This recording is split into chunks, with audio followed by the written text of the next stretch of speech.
There is a pesky little word out there that a lot of us are using unintentionally. We don't even know that we're using it, but it is creating all kinds of upset in our lives.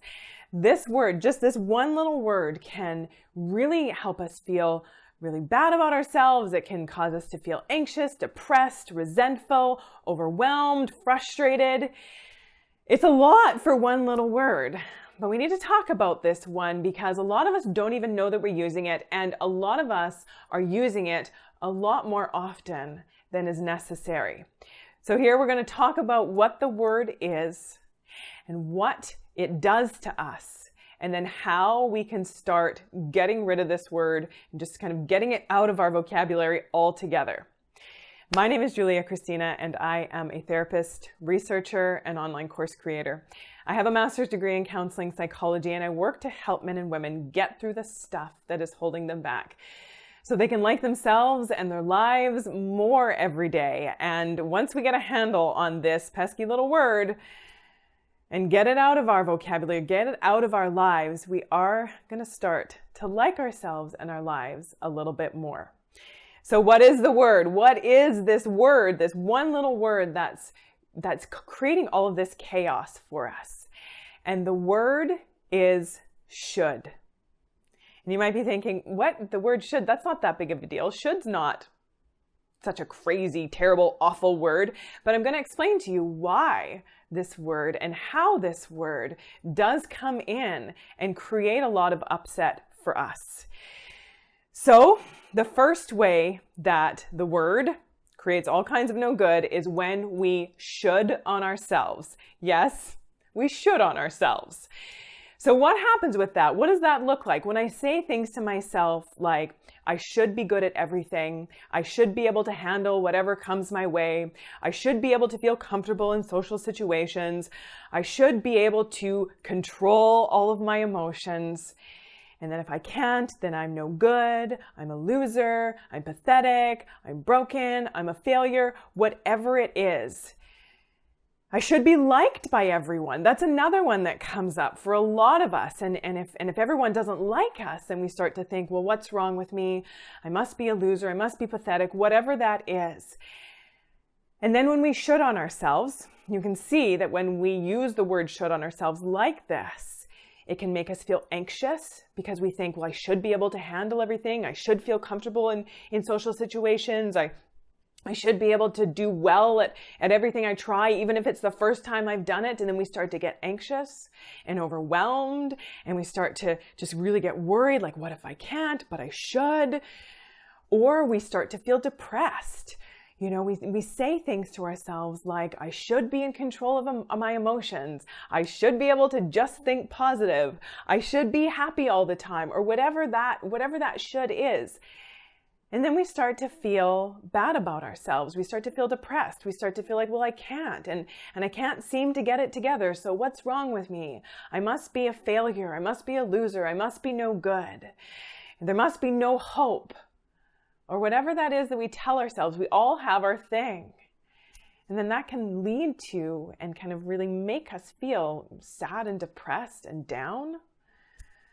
Or it can really impact our self-esteem in the same way. If we're telling ourselves I should be or do or say or act or be able to handle or deal with or accomplish all of this stuff, but for whatever reason I'm just not able to right now, then I start to think that I'm pathetic, I'm a loser, I can't do anything, and again, really impacts our self-esteem. We start to feel really bad about ourselves because of all of these shoulds that we've placed on us. So that's our should number one. The next one is that we should on other people. We say things like, people should know what I need. People should know what I'm thinking. People should be whatever. We have like, they should be nicer. They should be more respectful, or they should be able to read my mind, or, you know, they should treat me the way that I want them to treat me. And yes, it would be nice if people were more respectful, if people treated me the way that I wanted to, if people could read my mind and knew what I needed and could meet those needs without me saying anything. Yes, it would be nice. But should they? Who says? I mean, it would be nice, but we tell ourselves they should be this. They should know this. It's common knowledge, or, it's common sense, but it's only common knowledge or common sense if everybody knows the same stuff, but we don't. And what we think is normal, or we think is healthy, or we think is a good way to act, not everybody else thinks the same way. But when we cling to this should on other people, when we should on other people in this way, it leads to a lot of resentment, because we start to harbor all this resentment towards people, like, why aren't they more like this? And why don't they do this? And why don't they treat me like this? And why don't they know that that's not okay to do? Or I don't like it when they do that. Why don't they just know it?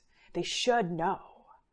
Or it leads to loneliness, because then we get so upset with other people, and we get so resentful that we just kind of block people out of our lives. We stay away from people. We just cut them out, and we're like, I don't need you. You make me mad, or you hurt my feelings, or you don't read my mind, or you don't know what I need all the time. It can make us feel really hostile, and it can even lead sometimes to violence, because we get angry. We get really angry towards people when we feel like they should act a certain way. They should be what we think they should be, but then they're not. And then the next way that we should is we should on life. And I don't know if you've ever done this one, but definitely I sure have. So we say things like when we're feeling down and out, or we're struggling and we're going through something, we get even more upset by saying, life should be easy. Why is it so hard? Life should be fair. Good things or bad things shouldn't happen to good people, or vice versa. Good things shouldn't happen to bad people. That we should on life, and we get so worked up about how life should be. This can lead to hopelessness. It can lead to procrastination. It can even lead to addiction. Because if we're thinking that life should be fair and easy and light and happy and good all the time, and we just can't stand it if it's not, then we're going to turn to some kind of substance. Not always, but some people, some of us, going to turn to some kind of way to numb out, to avoid, to not have to deal with the fact that life sometimes is hard, that life sometimes is unfair, that life sometimes doesn't give us what we maybe even do deserve. So then it leads to all of that, even more kind of resentment and frustration and overwhelm and hopelessness when we should on life. And the truth is that life isn't easy for anyone. And for some of us, some of us have gotten the butt end of the stick in some situations and have been through really horrible things and things that aren't fair. And it's completely valid to feel that way, to feel like this shouldn't have happened to me, or that it wasn't fair and it wasn't right and it wasn't good that I had to go through this. But if we continuously stay stuck in feeling that resentment or that hopelessness, that it shouldn't have happened, no, it absolutely shouldn't have happened, but it did. So what do I want to do with that now? So the word should. We should on ourselves, we should on others, we should on life, and it just makes this big, shouldy mess. So what do we do? What do we do with that? How do we deal with this? Well, first of all, we're going to start noticing every time we are tempted to use the word should, or every time the word should comes out of our mouth, we're going to notice it, and we're going to say, oh, I just should on this, or should on myself, or should on life, or should on that person, or whatever it is. And then we're going to stop.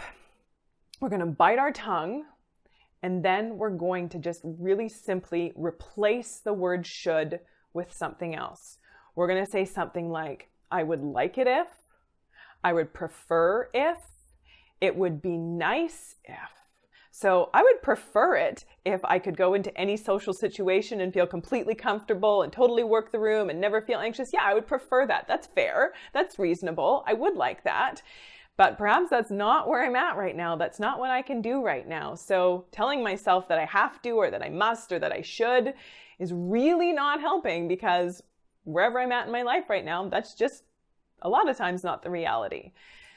So I would like it if, I would prefer it if, it would be nice if life were fair. Absolutely, it would be nice if life were fair and life were easy and only good things happen to good people, that bad things didn't happen to good people. It would be nice if, I would like it if, I would prefer it if. But until that changes, and until life is the world completely changes or something happens, that's just not the way that it is. So to be mindful of that one, the word should, to get it out, to stop yourself when you start using it, to get it out of your vocabulary, to replace it with another word, and then notice the difference. Notice how you start to feel different. And I want to hear from you. I want you to leave your comments in the comment section below. As you start using this one, let me know the difference that it makes in your life. Also, if you're noticing yourself feeling more stressed out than usual, or you're just having bouts of stress come up and you don't really know what to do, I have a free tip sheet for you. I'm going to put the link in here. So it's 9 unexpected ways to immediately reduce your stress. If you're noticing yourself getting really stressed out, maybe you're using that word should too often and need to kind of take it down a notch and decompress and de-stress and deal with feeling overwhelmed or anxious, then you can grab that tip sheet. It's 9 unexpected ways to immediately reduce stress. And it's a good one. There's some fun ones on there. They're all really easy, things you can do right away in any situation. So make sure that you grab that, and I will put the link in the description. Make sure that you like this video, that you share it out, and make sure that you subscribe so that we can stay connected. Until next time, take good care.